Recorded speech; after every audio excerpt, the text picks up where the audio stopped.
yourself. Unmute yourself.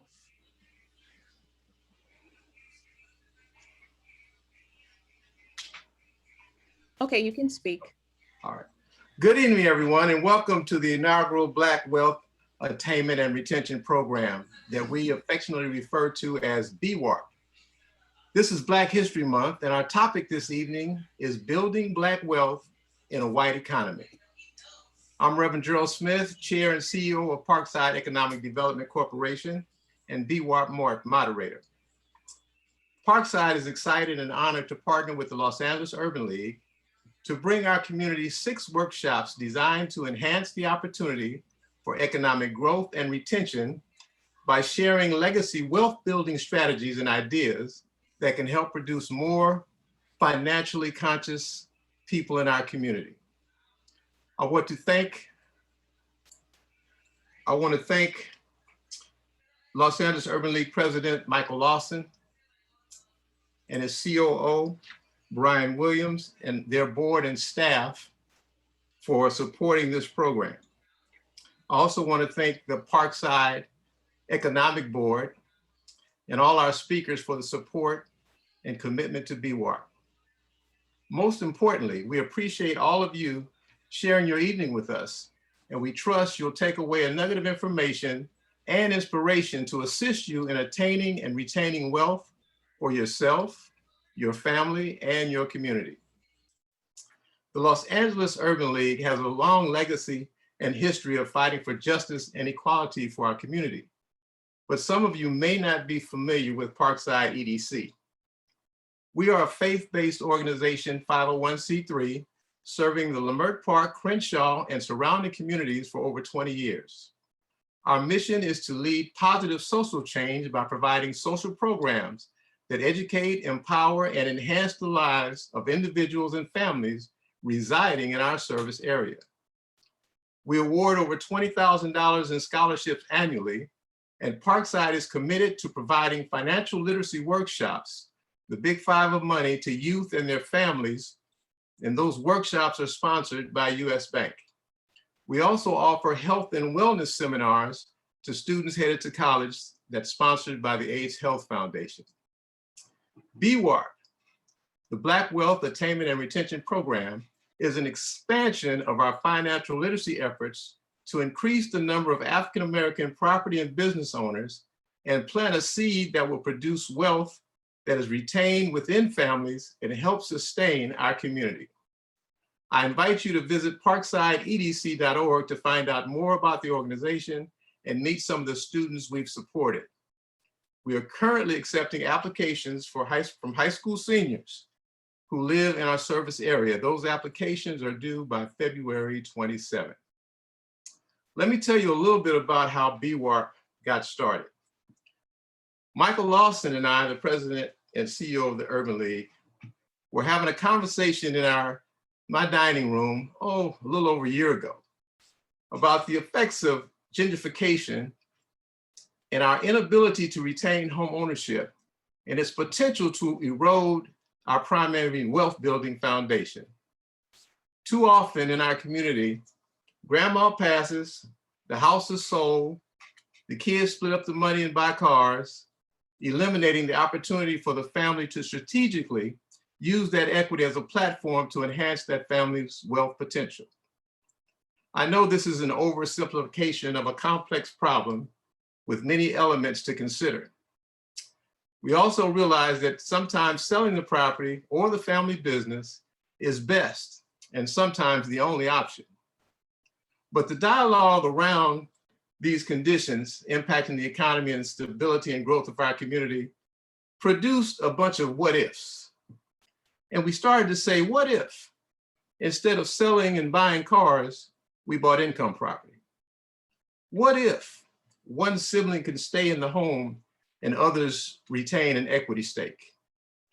What if we can develop a program that can change the way people think about earning, spending, borrowing, protecting, and investing money?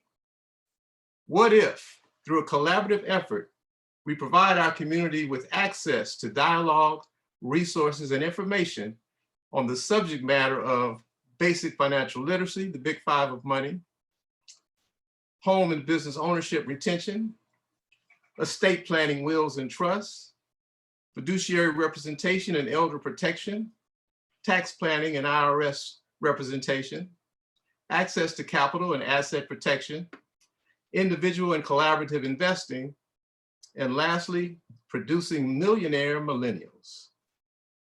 So with Michael's blessing, we set out to answer those what if questions.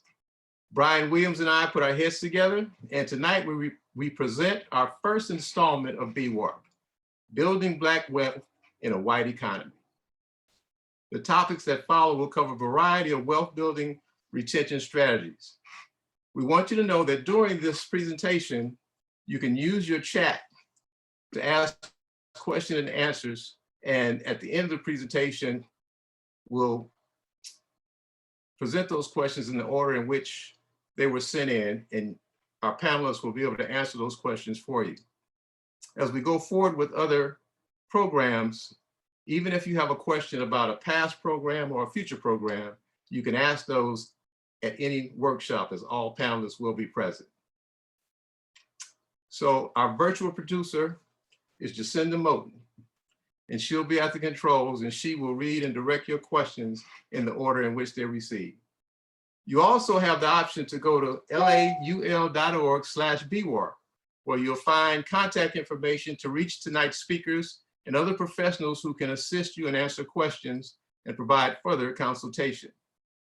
As registrants, you will receive a follow-up survey and a link to review this workshop. Included in the survey is a comment and suggestions form, so please let us know your thoughts on tonight's presentation. So now I'm going to turn it over to Brian Williams, the COO of the Urban League.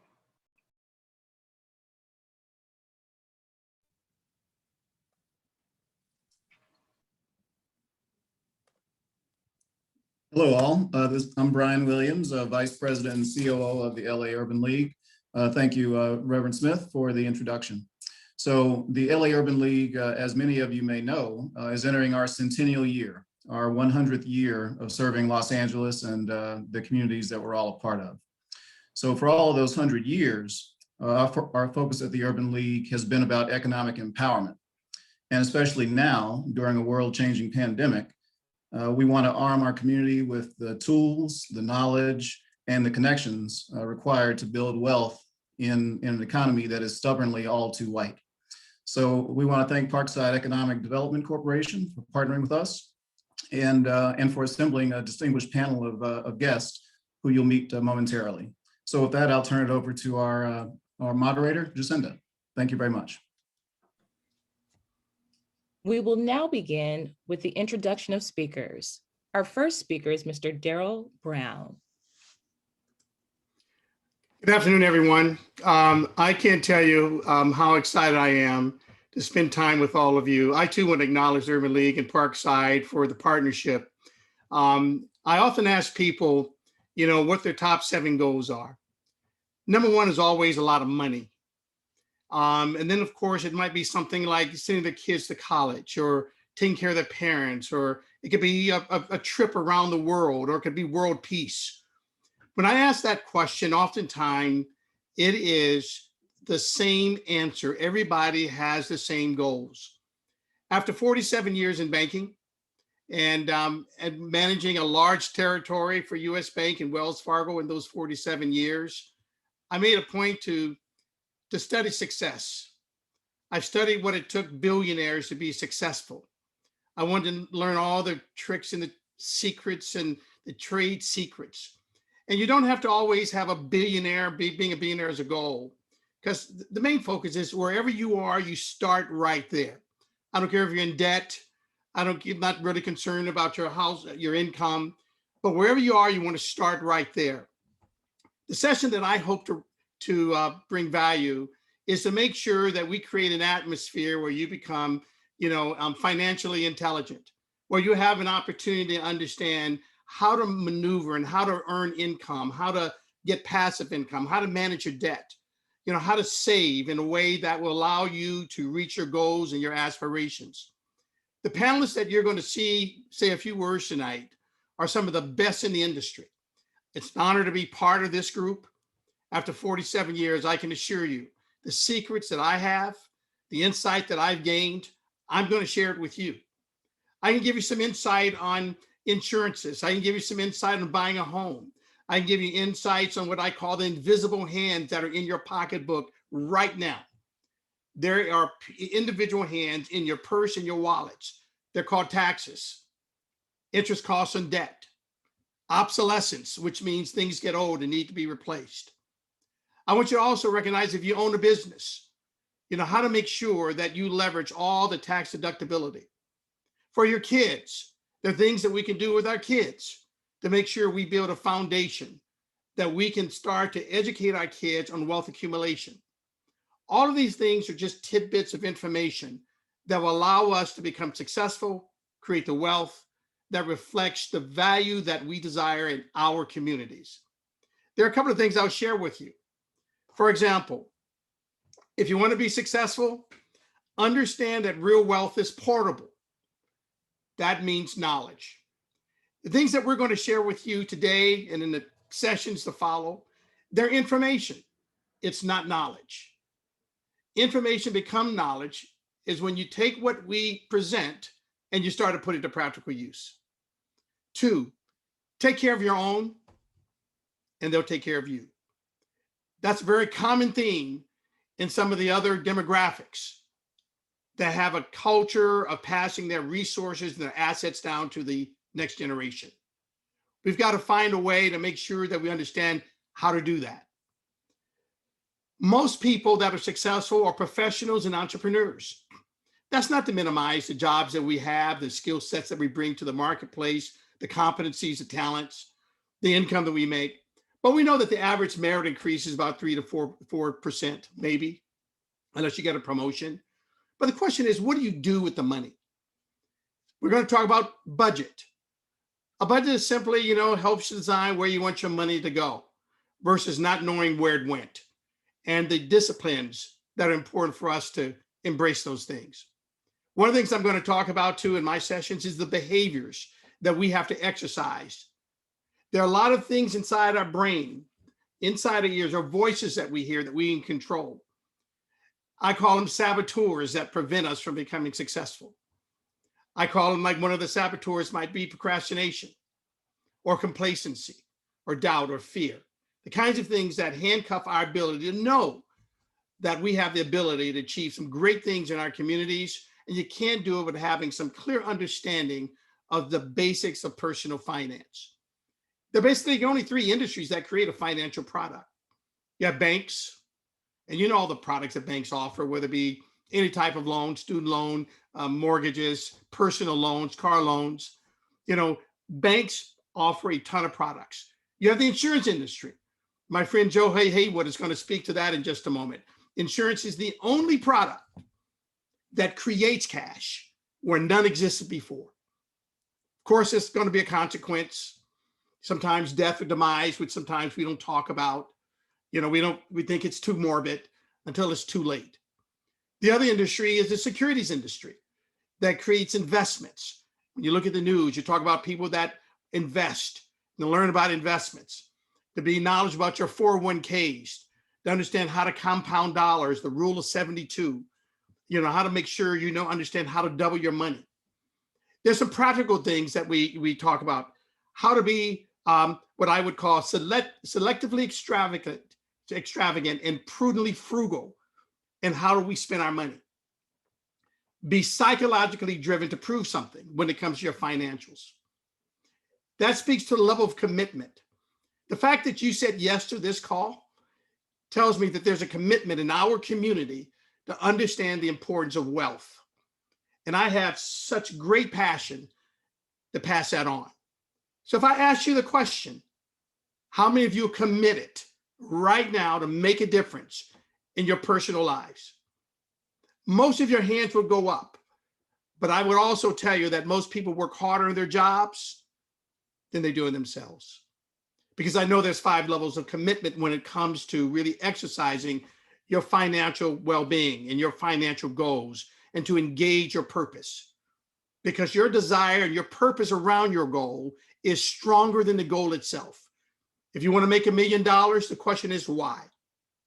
So you need to understand that the levels of commitment that I'm going to bring to you, and just to give you a little tidbit, it's I'll think about it, I'll try, I'll do what I can, I do as expected, but it's the 5th level.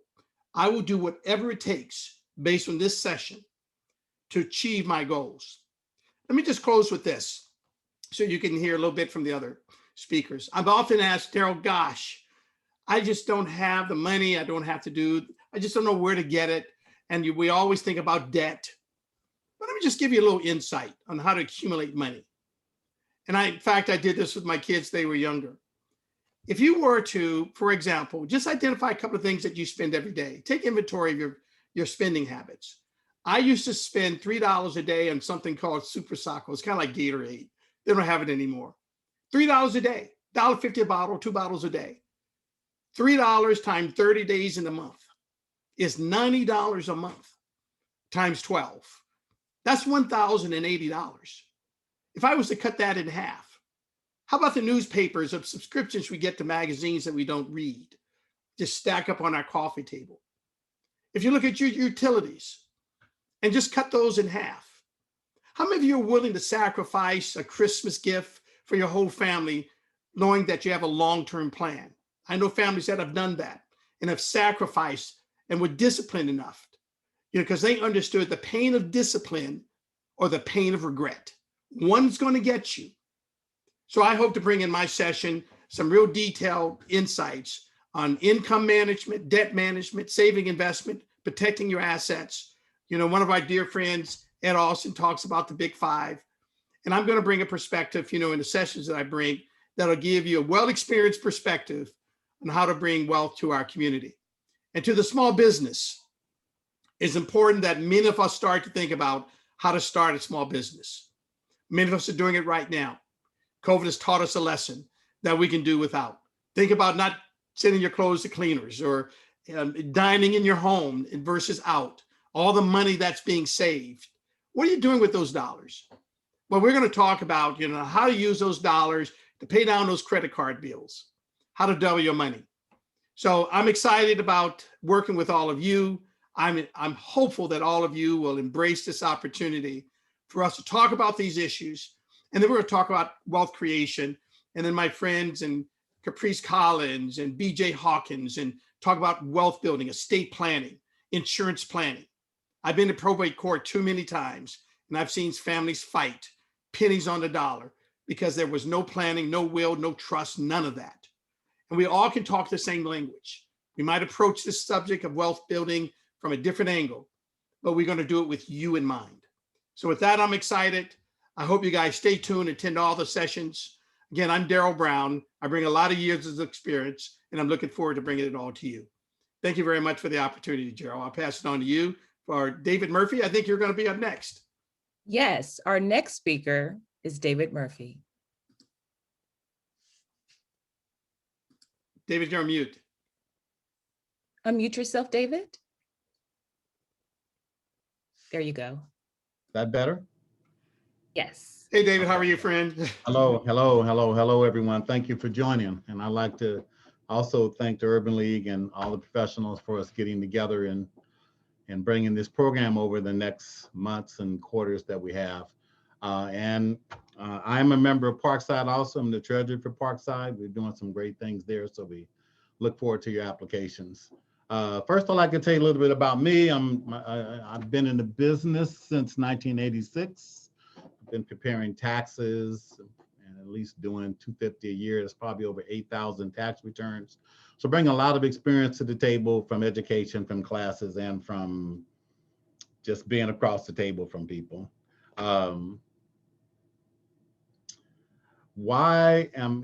So with that, and I kind of give a little bit about myself, my credentials. I'm also a broker, again, since 86. Licensed to do real estate loans. I'm MLS licensed on a national level. So I don't say that to be bragging, but I say that when we're doing your taxes, it's all about everything that everybody's talking about is earning money. My job and my responsibility and what I'm into is to where you don't have to pay the taxes to the IRS or the franchise tax board or EDD or Board of Equalization or the City of Los Angeles or property taxes or estate taxes and trust taxes, business taxes. So I look forward to answering any questions that you may have. You can always text them in. I'm available on our website. You can email me, you can call me anytime. I'm pretty much living in the office here.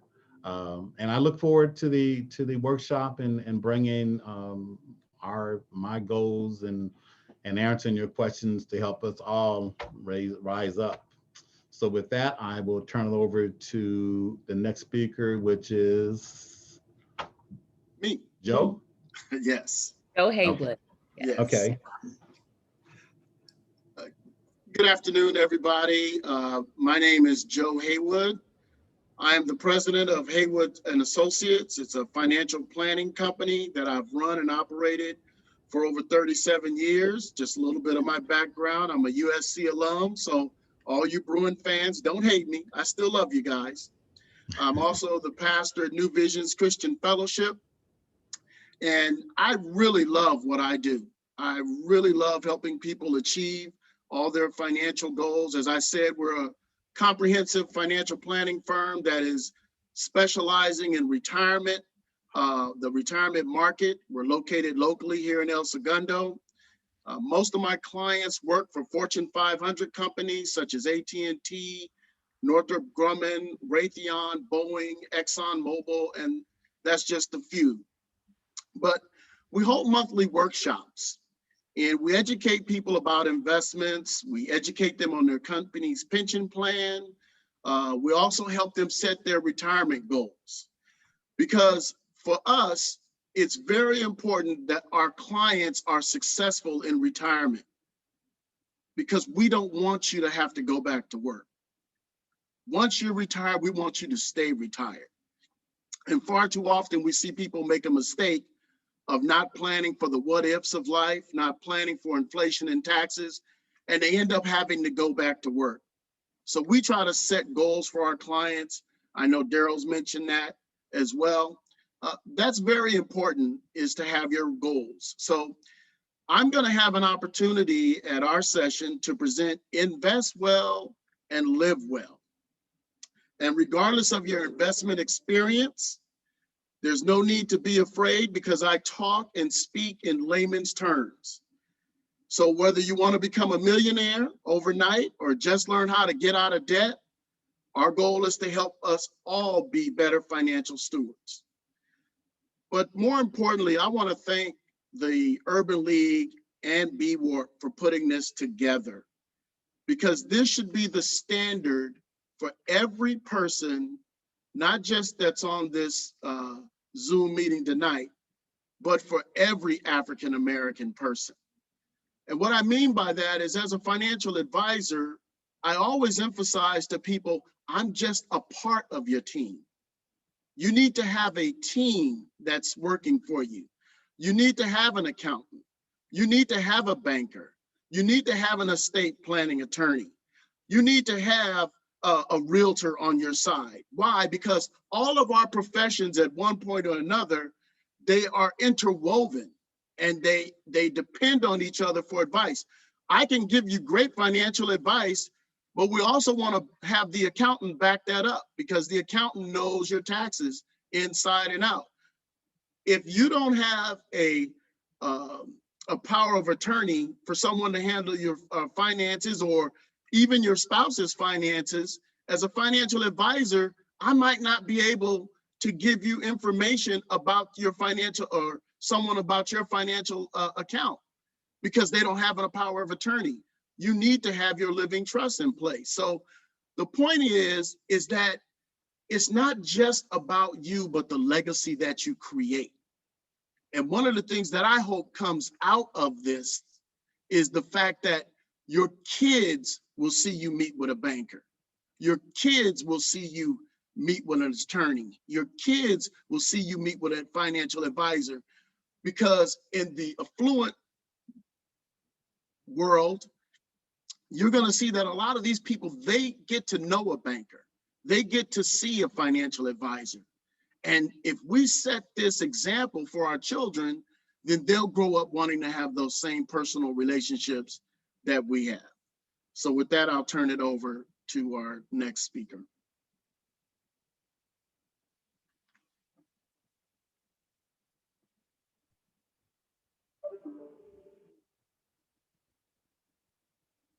Caprice Collins. Good evening, everybody. Thank you, ladies and gentlemen, for taking your valuable time this evening to come and attend this webinar series. I want to, first, I want to thank Parkside and the Los Angeles Urban League so much for putting this together, for creating what we all need in our community, which is knowledge. And of course, all the other presenters that are about this series today. I want to tell you a little bit about myself. I am Caprice Collins, and I'm the founder and managing attorney of the Collins Law Group. Our offices are located in Inglewood, California. And also, I want you to know that I'm a homegrown girl. I attended Audubon Junior High, Dorsey High School, thereafter went on to UC Irvine and graduated with my law degree from Harvard Law School. I'm very, very proud, and I feel privileged to have grown up in the Crenshaw area during the 60s and 70s, and to have experienced the accomplishments of our community that were obtained during those times in home ownership and business acquisition and development. And it definitely concerns me now, as Reverend Gerald shared with us earlier, the changes that we are seeing in our community. And we've been seeing and continue to see as a result of gentrification and other factors that are sometimes outside of our control. So what I would like to do is talk about what our firm does. I have been practicing law now for 42 years. It's hard for me to believe that it's been that long, but my practice concentrates on estate planning, asset protection, and trust administration. And what does that mean? That means that luckily I've been able to represent thousands of families in the greater Los Angeles area over the last 42 years. And we provide free educational events on a regular basis. I may have seen you, some of you, in seminars that we gave over the years, whether it be out at libraries, churches, restaurants, other public facilities. And now, because of the pandemic, we're giving webinars, and those webinars are prepared to give you very basic information about this and apply it in a way that hopefully helps you understand the value of planning and motivate you to do that. What we talk about in those seminars are really the basics of estate planning, which are using wills and living trusts, powers of attorney, and other types of strategies to protect yourself, your family, and your assets. And I really want to thank the previous speakers tonight who talk more about how we create wealth. And because without that, we really don't have very much, unfortunately, to protect as life goes on, and then to someday pass on to others at our death. But what I really think everybody needs to understand, because there's a big misconception when I talk to many of my clients about what estate planning is about. And it's not just about what happens when we die. It's about what happens when we have a traffic accident and get seriously injured. What happens when we slip on a banana peel and all of a sudden are in a rehab facility, or unfortunately what we're seeing happen so much in our community now, and that is the effects of COVID and other kinds of diseases that we encounter as life goes on. We also unfortunately have a much greater degree of dementia in the African American community. Statistics indicate that we have 200% the amount of dementia as they have in the majority community. And so when we have estate planning, it's a lot more about what happens when we die. It's about what can happen and will probably happen to most of us, which is that we will have some form of illness, may need the assistance of others as time goes on, may become incapacitated mentally and or physically. And then what will happen to all of us? And that is that one day we will make our transition. And the question is, will our families have to go into a court proceeding? Will they have to go down to the Los Angeles Superior Court and file either conservatorship or a probate proceeding? all of this often is out of love for you because they want to protect you. They want to make sure that what you have is used for your benefit while you're alive. These processes are time consuming, they're expensive, they disclose family information that you would rather keep private. What I'm hoping that I will be able to share with you in the presentation that I will be doing later is that when we use foresight, love, and the investment of our assets to create a living trust, we can not only avoid those things that I described, but also we can leave a loving and lasting legacy to our families. We can make sure that the real property, the bank accounts, the investment accounts, the retirement accounts that we worked so hard to obtain during our lives pass to who we want, when we want them to get it, and how we want them to be protected, whether it be from predators that are out there waiting for our children to make bad decisions, creditors who we may leave behind or whom they may have, family drama that often results from dysfunctional relationships, divorces. All of these things we can totally avoid with planning. And one of the major ways in this type of planning that I'm talking about, estate planning, that we protect ourselves is to pick a person called a fiduciary. This is a person we trust. This is someone who has shown us through the way that they have handled their own affairs and treated others, that they are trustworthy, that they will do what we expect them to do to protect us when we need that protection, to use our assets for our own use, to pass those assets on in the way we ourselves want them to be passed on. These people are generally called fiduciaries. They may also be called power of attorney agents, trustees, executors, or personal representatives. And our next speaker, Dr. Bj Hawkins, who is a qualified licensed fiduciary, is going to provide information about the importance of the choices we make and how they can protect you and your family and assets. I want to also have you think about the kinds of situations that make this so very important that we do. One of them is when we have minor children or we're responsible for minor children. And in our community, a lot of grandparents in our community are actually responsible for their grandchildren. So when we have minor children, or we have someone who is disabled, that has a permanent disability, such it could be mental or physical, or we may have complicated assets that are hard to actually control, like family businesses. It's even more important for those of you with those kinds of situations to take care to make sure that this planning is done. You want to make sure that whatever happens, and that will and can happen, that you're ready for it, that you're not the kind of families, unfortunately, that we frequently get calls from where a family, a beloved elder is now in a nursing home or a long-term care facility and no longer has the ability to make decisions. And unfortunately, when that happens, attorneys like myself cannot assist the family.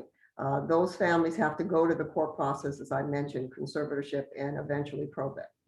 Now, how we at our firm help the community is by providing free webinars. And those webinars are provided weekly. You can go to our website, collinslawgroup.com, and register for one of those webinars.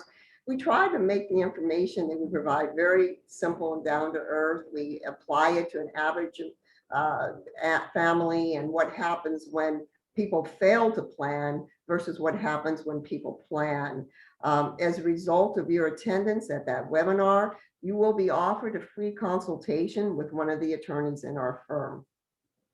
So I want to say that I'm very much looking forward to my opportunity to present later on in August, along with Dr. Hawkins, where we're going to be presenting specifically on wills, trusts, business planning, asset protection, and the importance of fiduciaries when we have the need for them in our planning. I want to thank again Reverend Gerald, Parkside, the LA Urban League for developing this program.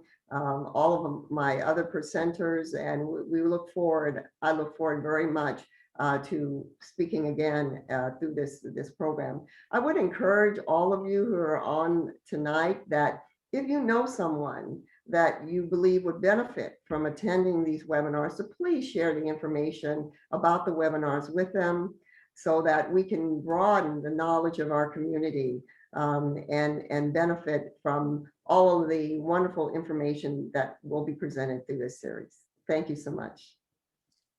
Our final speaker is Dr. Bj Hawkins. Good evening, everyone. I'm happy to present as my co-panelists have indicated before me. I think that everyone who's listening, who's watching this evening has to understand that this is a quality group of individuals and each of us have a commitment to Black wealth attainment and retention. I saw a question that asked, if I can't afford a team, what do I do? Well, Attorney Collins just indicated about free seminars, dispensing information. All of us participate in community groups and activities. You've heard about the Urban League, and certainly you've heard Reverend Gerald speak about Parkside. So there are opportunities that are free, as are these workshops and webinars.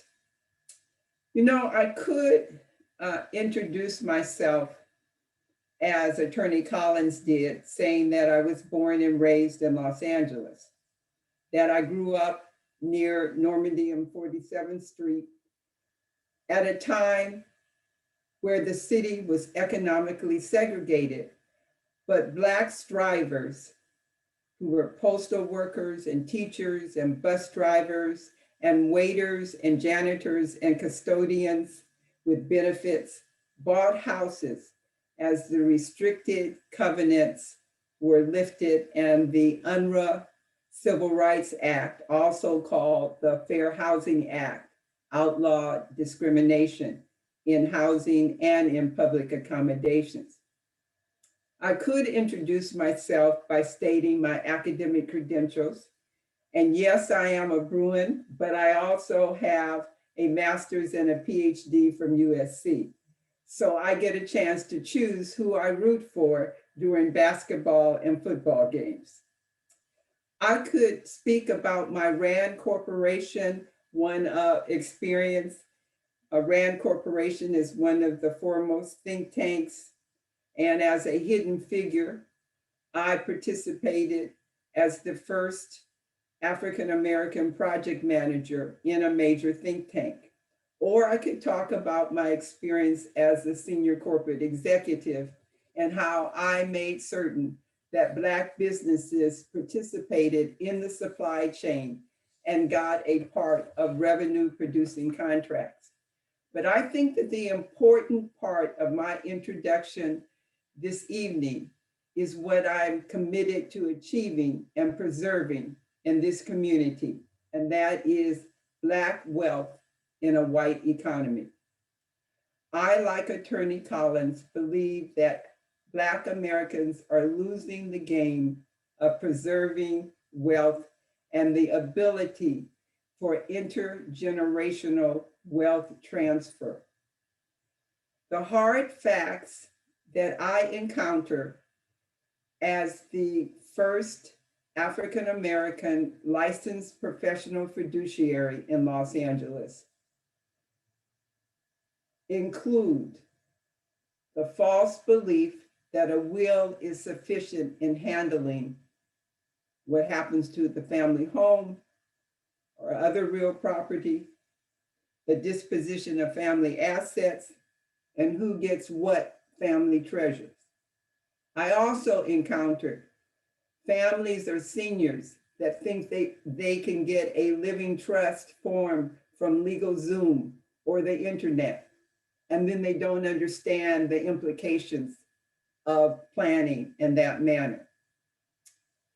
I encountered the reality that reverse mortgages are a leading cause for the inability to pass the family home to children and grandchildren.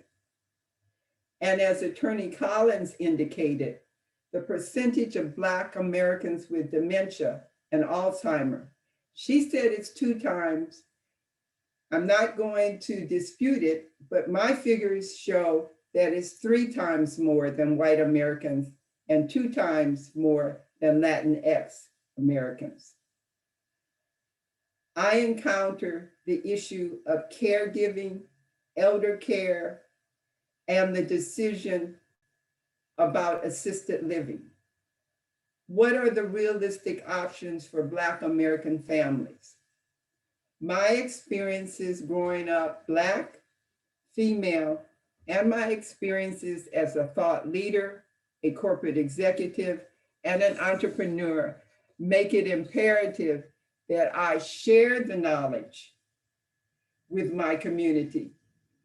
I think all of our speakers feel the importance of sharing this knowledge. And I don't know a more comprehensive workshop or webinar series that deals specifically with the attainment and retention of Black wealth. So I would also urge you, if you know others that should be involved in this series, please invite them. It is really important in these times of not only COVID, but of economic change and the widening gap in wealth. The workshop that I will participate in will take place on August the 11th, which is a Wednesday. It will, as Attorney Collins indicated, include estate planning, wills and trust, generational wealth transfer, and what is a fiduciary and fiduciary responsibility. And importantly, what happens when there are family disputes and when a loved one dies without a trust? What are the consequences for not having a trust in California, which is a probate state? I look forward to your participation in the workshop. I'd like to end with a quote from Nina Simone. And for those of you who don't remember, she is or was an American singer, a songwriter, a musician, an arranger, a civil rights activist. She was known for demanding respect, and she had an uncompromising view of life in America. She was talented and trained as a classical pianist, but she was best known perhaps in her support for the Black Power movement. Well, the Black Power movement in 2021 is the movement toward Black wealth. Her quote is, "What kept me sane was knowing that things would change. And it was a question of keeping myself together until they did." Thank you. And now I'll turn it over for ending remarks and questions.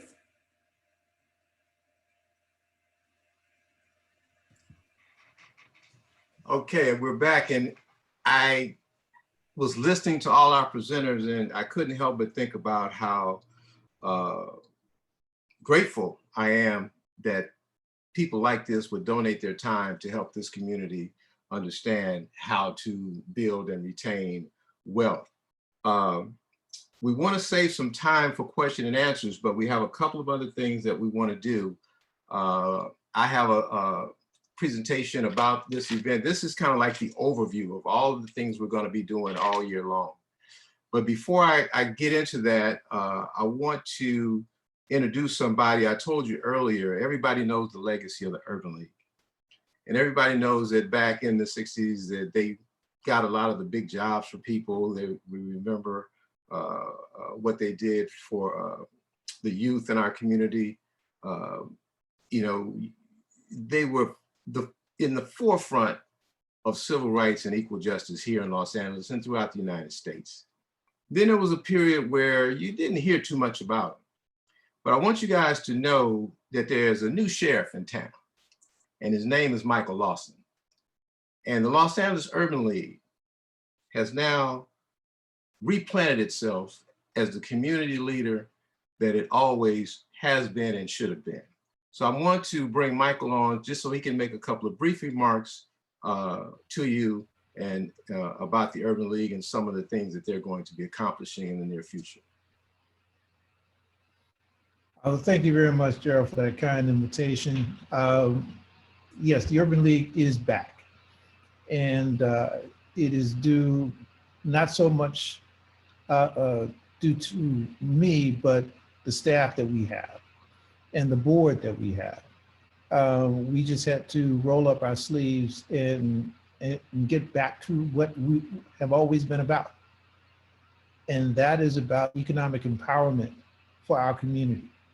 And not just economic empowerment for our community through job training, which we do. We are training people for construction jobs with all the cranes out there. We're training people for backstage careers in the entertainment community. We are working with foster youth. We are working with our kids with Biz Camp. We're teaching them how to become entrepreneurs, and we're working with existing entrepreneurs and people who want to become entrepreneurs. But more than that, we have our voice back.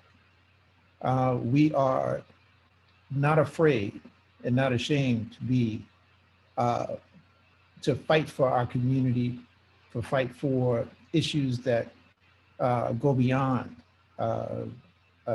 just making sure that we have the job opportunities, which is why we're doing this, why we're a part of this very august body of professionals that you have here.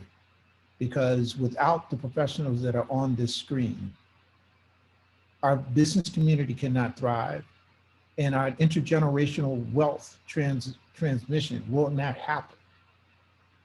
And it is listening to the professionals on this panel that is an essential part of us moving the needle and rebuilding Black Wall Street. And that is what our goal is. And against all odds, we are going to succeed. And with that, I will turn it back over to you. Thank you very much for acknowledging me and acknowledging the Urban League. Thank you, Michael. I have a few words of overview about this topic that we're going to discuss this evening. Give me a moment here. I'm going to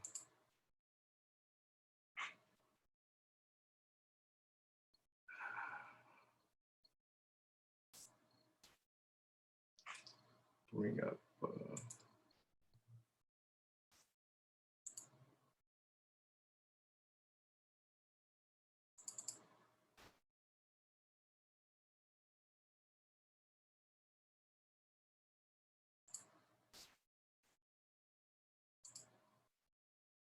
okay, can everybody, I'm assuming everybody can see my screen now.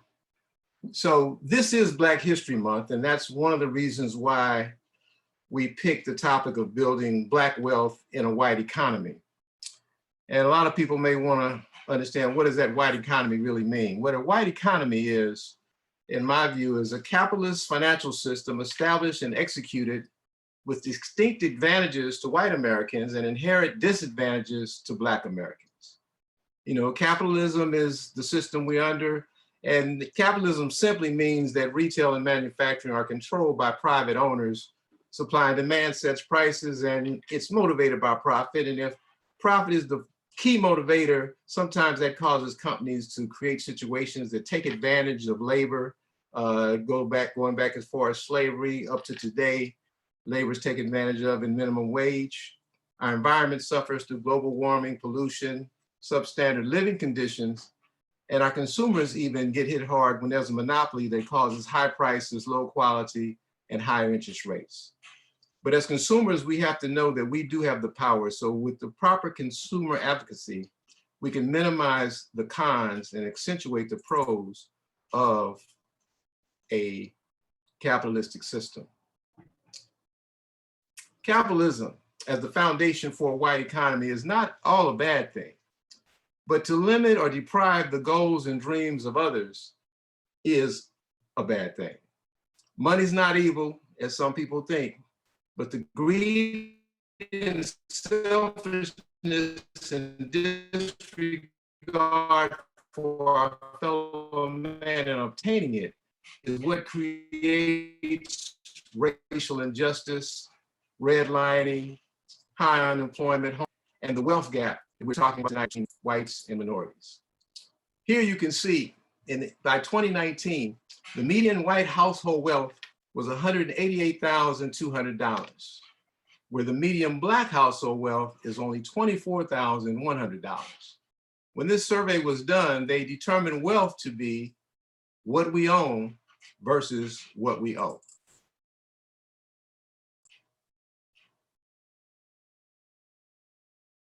This next slide lets us know that as we get older, those of us who were born between 1943 and 1951, we're getting up there in age. And by the time we get past 70, the wealth gap between whites and Blacks will be 7 times.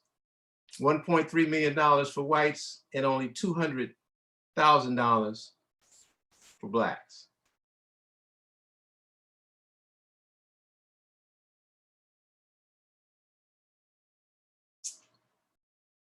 This slide talks about the median net worth and thousand per income bracket. So you can also see that the more money you make, and I know a lot of us are doing well and living in good areas and have homes and travel on 2 vacations every year, but you can see that the higher your income bracket, the larger the gap between you and white America.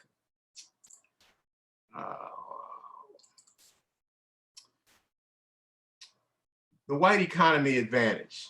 This is Black History Month. So I'm gonna give you a little brief history story. In 1675, there was something called Beacon's Revolt. You see, during that time period, slavery wasn't predominantly Black. It was multicultural. White indentured servants from different areas of Europe and other places in the world. As a matter of fact, only about 1/3 of the slave labor force was Black in the year 1675. But the working poor and that multicultural labor force got together and they had a revolt against the powers that be and the landowners. And that revolt cost so many lives and so much money. When it was over, the powers that be and the landowners had to get together to figure out how we can prevent this union of all these poor people coming together, fighting against us. So they did the old divide and conquer. They actually wrote legislation and created a new term, the term we refer to now as white people. Before they were Irish, German, English, or whatever. But this legislation deemed that white people, be they rich or poor, they were given priority over all the other races. Former white indentured servants, when they got their freedom, were given voting rights. They were given land, seeds to grow on that land, and even gunpowder to protect that land.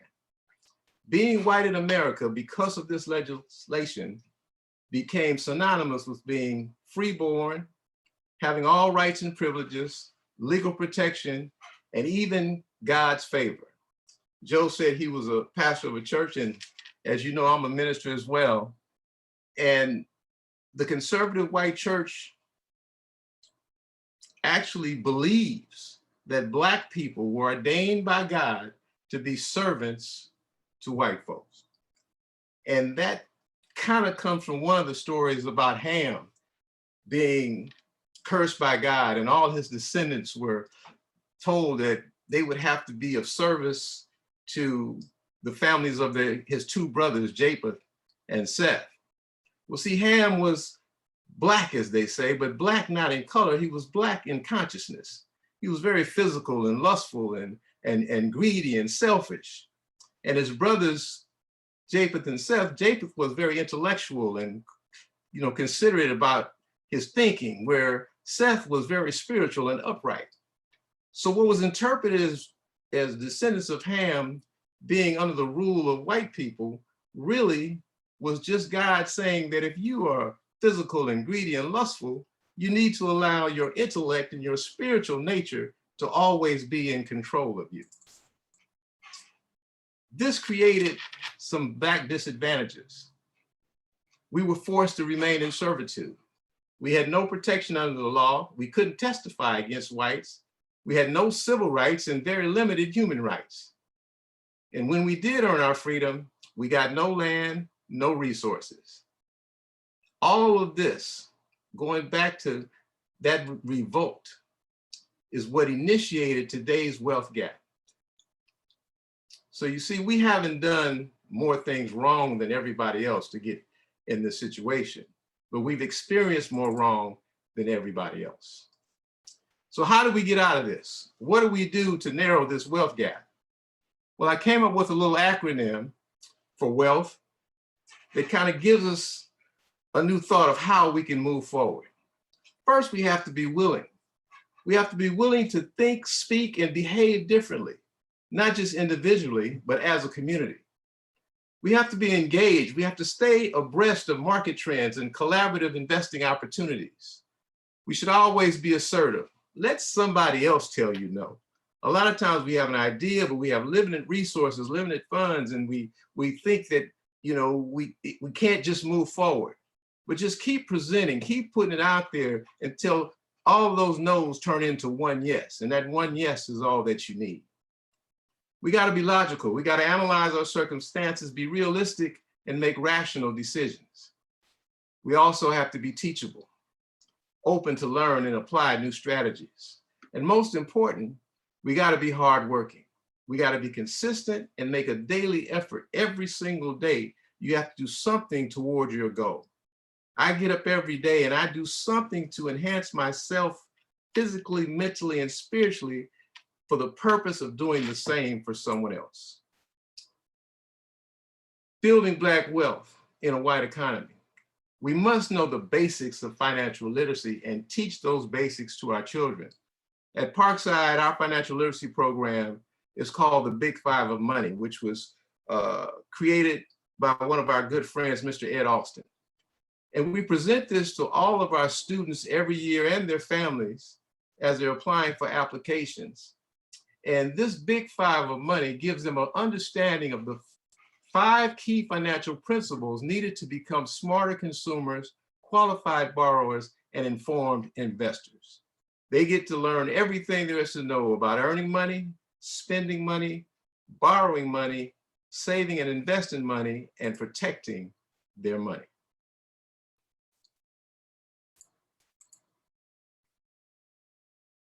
What can our community do to narrow this wealth gap? We can seek higher education. No matter how old you are, no matter where you are in life, you can always go back to school. I ended up back in classrooms at 65 years old. Don't ask me how, but I did it. We got to learn a trade.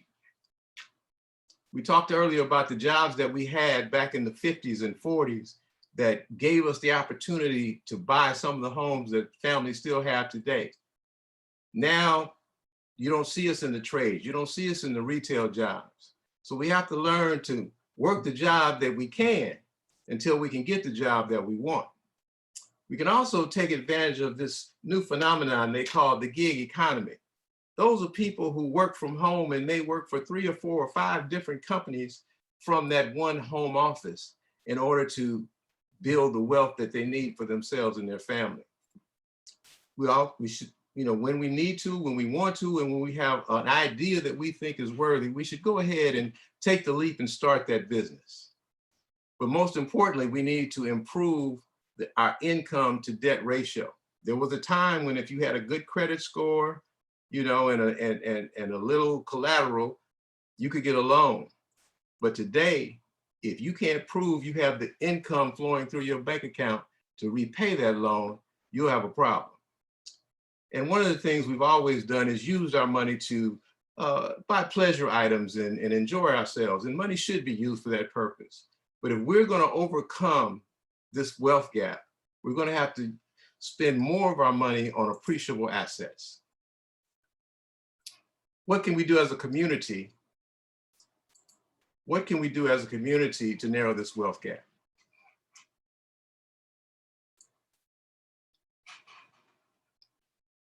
Building wealth, homeownership has always been the #1 way for African Americans. African American homeownership right now is at a 50-year low. Black homeownership is nearly 50% today, is what it was 50% in 2004, I should say, and it's only 41.7% in 2016. White homeownership is 72% and Hispanic is 46%. And really, to show you disparity in access to capital, Blacks accounted for only 4% of conventional loan apps in 2015, and lenders deny Blacks 80% more than whites for loans, and Blacks are 105% more likely than whites to have a high-cost mortgage. The reality is it will take at least a generation before we're able to rebound in the area of Black home ownership. That's why BWARP was started, because it's imperative that we maintain and pass on the property and businesses that we own.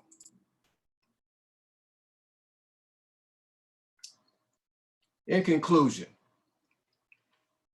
building Black wealth in a white economy. We all know about the social injustice and the economic barriers that threaten wealth parity. We know that there's not going to be any 40 acres in a mule. But what if we, through this new administration and going forward, we were able to receive those 40 acres in a mule in the form of subsidized education, equal employment opportunities, and entrepreneurial funding support? The chances of us getting any financial reparations from the government is highly unlikely. But what if those reparations came in the form of government grants, subsidized housing, and fair access to capital? The good news is we have $1.4 trillion flowing through our hands every year. So if we can overcome the trauma, induced distrust that we have for each other, if we would just, Martin Luther King used to always say they expect us to pull ourselves up by our bootstraps when we don't have any boots.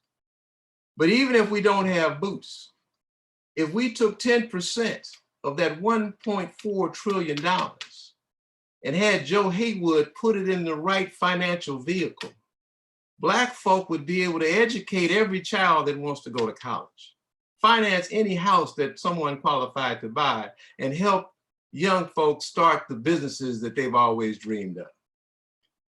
So I'll leave you with this. We don't have to wait for a level playing field, because if we do, we're going to be waiting a long time.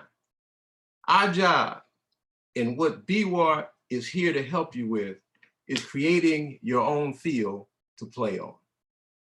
Thank you for your attention.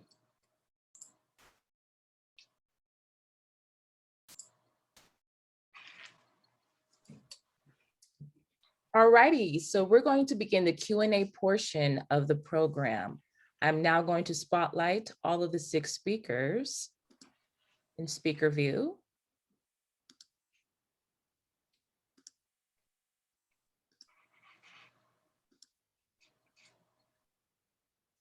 And if you have a question, please be sure to let them know. So we want, some of you may have been submitting questions to the chat. And if you continue to do that, just Jacinda will pull those questions off and we'll direct them to the right person. And your questions can be about the topic that we're addressing tonight. You've heard from all of the panel, so it may be about a future topic. And as I said earlier, once we get into this process this year, you might want to ask a question about a past topic. The panelists will still be there to answer that. And there's any question that doesn't get answered tonight, you can go to the website, and there are bios of each one of the panelists, and at the end of their bio, there's a way that you can contact them and ask the question to them directly. So Jacinda, what's our first question? Yes, our first question is, what is the reason home ownership is falling? Dave Murphy. David, I'm gonna unmute yourself. Yourself. Are you? All the speakers unmute themselves, please. Yes. So while we're waiting for Dave, can I chime in? Yes, you can. Because this is Dr. Hawkins. Recently, home ownership has dropped as a direct result of the foreclosure crisis that happened in 2007 and 2008 and into 2009. Blacks at that time who owned homes, only 3% had conventional mortgages, which meant 97% had subprime mortgages, which cost more and higher interest rates. So I would say that for a lot of our communities, we still have not recovered from the mortgage crisis. And that is a reality. When the Trump administration deregulated the consumer protection agencies, we lost more homes because of mortgage companies or mortgage servicing companies taking advantage, and sometimes without provocation, foreclosing when they didn't have to, and to offer other options. So that's my perspective on lower home ownership. I'm sure the other panelists also have a perspective. Well, go ahead. I would add to that in that one of the problems is the fact that we are not leaving our homes in an efficient way to be passed on to the next generation. More often than not, our families are going through probate, and probate is a very expensive process involving attorney's fees, court costs, maintenance of properties during a period of time when no one really has access to them, waiting for the court process to be completed. And because of that, many families end up selling the properties because of the fact that no one can afford to pay those costs without proceeds of a sale of the property. The other thing that I think is paramount in our community is that we are facing a lot of gentrification. And so we're seeing a lot of non-Blacks taking advantage of what really, in comparison to many other areas of greater Los Angeles, are prime properties at bargain prices. And as a result of that, we have people coming into our community who are acquiring some properties in some of the best areas of Los Angeles, coming out of places far from Los Angeles. Or what I'm seeing even more in my own community here in Inglewood is that I'm seeing that young white families who are living on the West Side, whether it be in Venice or Santa Monica or other areas, that when they consider purchasing a home for the first time, they discover how expensive it is to buy in the areas that they rent in, and are moving east of those areas in order to be able to accomplish home ownership. They come in with better credit scores, with money saved, with parents who can help finance a down payment, with good jobs. And unfortunately, we're seeing many young people in our community not able to bring those assets when home ownership is the goal. And then we have an expanding Hispanic community also that utilizes multiple family purchasing, where maybe a grandparent along with a child and a grandchild will qualify together in order to obtain a home. And this is something that Blacks used to do back in the 40s, even earlier, when the Great Migration of African Americans from the South to the West took place. But nowadays, we don't see families generally putting together their income and their credit resources in order to purchase. So when you have all of those factors where reality is the world wants to live in Southern California, that we are not able to really compete or to survive the challenges that we're facing. And that's my take as to why we're seeing lower home ownership, Black ownership.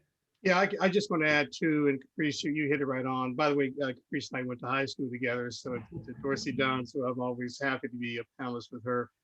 Just bottom line is the cost of housing has just increased. A lot of that is because the labor force across the country has changed and shifted to, as Caprice said, to Los Angeles. Homes that are any part of Los Angeles, I think the average cost of a home right now is approaching $700,000. And when you think about a home at $700,000, the income that you have to earn to afford that house is crazy, because as people of color, the average household income, as Gerald presented, is going to be far less. Banks underwrite off three basic things: stability, how stable you are in your jobs and those kinds of things, your ability to pay, which speaks to your income, your debt ratio, and also your willingness to pay based on your credit. I call it SAW, S-A-W. So stability, ability, and willingness are the cornerstones of underwriting. If you don't have the income to accommodate that, you're going to see a shrinkage, sadly, in the community in which Black people can afford and accommodate these homes, purchase of these homes. Okay, let's have another question, Jacinda. Yes, this will be our last question, but we will address them in the upcoming workshops. This will be our last question, and only one or two of you all could answer. At what age and through what means should parents start educating their children on basic financial concepts? I'll take that. I think the earlier, the better. I'll give you an example. You know, my kids learned basic finance when they were probably 7, 8 years old. And for example, I would show them my utility bills. I would challenge you to tell your kids and show them exactly how it happens in your household. Let them know what your income is. Let them know that, you know, what they make, they don't get all of it. You know, they talk about gross income, not net income. They need to understand taxes, why the check is a little bit less. But for example, I would give my kids and show them a utility bill. If it was $130 a month, I would just simply say, what do you think we need to do to lower that utility bill, the light bill? If it was $130 a month, and they would look at me and they'd say, Dad, we need to cut off the lights. Well, guess what? Every time I came home, all the lights were off. And whatever the difference was, I would add to their allowance. You can get a piece of paper, draw a line down the middle, call it, that's your balance sheet. On one side is cash, income, assets. The other side is debt, liability, expense.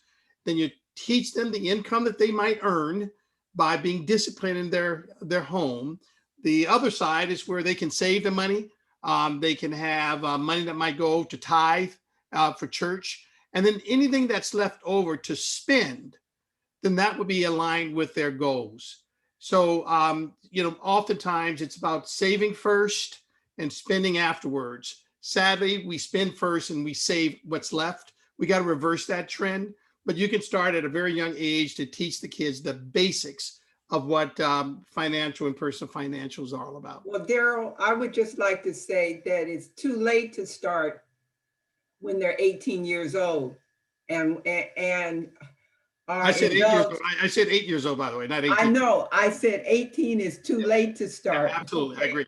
And a lot of parents want to wait until they have teenagers who have no perspective in terms of saving or the cost. They just know what they want from a consumer standpoint. Can I make a, I want to just say something real quick.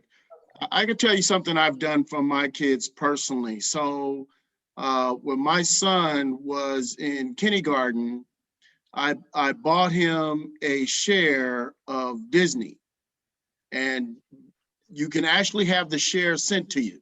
So it's this beautiful picture of all the Disney characters on that share, and he's an actual shareholder. So he went to school telling kids that he's the owner in Disney. And all the kids are telling him, you're lying, you're lying, you're lying. So the teacher called me into the classroom and said, you know, your son, you know, he's got a vivid imagination. He's telling all the kids that he's an owner in Disney. I said, he is. He's a shareholder. He has one share. he has a right to vote on Disney items. He has a right to participate and go to Disney meetings. And so what it did was it taught him about a lot of pride that I own something. I own a piece of Disney. And so instead of buying $200 pair of Jordans, why don't you buy him a share of Nike? Why don't you buy them a share of Claire? Why don't you buy them a share of not Google, but whatever the kids are now, of Apple? So then they can start understanding that, hey, why not be an owner? Don't just buy the product, own the product. So it really starts to give them pride and understanding about money and finances. So, I would just add there real quick, there is a training Wall Street. Wall Street produces this training Wall Street Journal for kids at different levels of ages. They also produce a series of books on personal finance, which are fantastic. And I hope to speak to some of those basic principles, from money, how money became to existence when we went from barter to money, et cetera. That really will be a foundation for our kids to really embrace the tenets of what it is to understand personal finance and how to save, how to accumulate, and how to invest, to Joe's point. Yes, thank you all for sharing your insights. Unfortunately, we've run out of time for the Q&A, but I have copied all of your questions and we will address them in the upcoming sessions. And we will go back to Reverend Gerald. Yeah, also, those questions that you've asked, I'm going to go through them and I'm going to, pass them on and get your answers from the right person. But remember, you can log on to laul.org/BWARP. And all of these panelists, you'll be able to see a little bit about them. And at the end of their bio, there will be a way to contact them through their website or through our email or whatever. So you'll be able to reach out and get your answer as quick as as you can contact them versus waiting until we're able to get it to you. But we appreciate everybody's participation and log in. And like BJ, I believe, said earlier, I think this is a much needed program. I think not only do we have some qualified speakers, but we're not going to stop there. We're going to have other speakers, that may be part of the audience, that can chime in about certain things. And for our next event, which is in April 14th, we're going to have two very special guest speakers because that event is focused on wellness and wealth. So we all know you can have all the money in the world, but if you don't have good health, that money means absolutely nothing. So our next event that I hope all of you will log in for, and I hope all of you will pass on to your friends and family, will be on the 14th. And our guest speakers will be Dr. Zuri Morel, who is one of the chief surgeons at Cedars-Sinai, and Dr. Gloria Moreau, who is a psychologist, a well-renowned psychologist here in the Los Angeles area. So mark your calendar for that, and we hope to see you on that day. So I want to just thank all of you for spending your evening with BWARP. We look forward to your feedback, and we want you to make sure you return those surveys because we do want to get your opinion, and we want you to give us suggestions about topics for future workshops and all of that sort of thing. And I mentioned our Wellness and Wealth Workshop that'll be April 14th. And by the way, April is National Minority Health Month, which is why we moved that topic to that month. We're going to try to explain the correlation, not try, but we're going to explain the correlation between health and wealth and health's impact on your ability to attain and sustain wealth. So remember to visit laul.org/BWARP. Remember to check out parksideedc.com, and we will see you on April 14th. Be blessed and be safe. Bye-bye. Thank you, guys.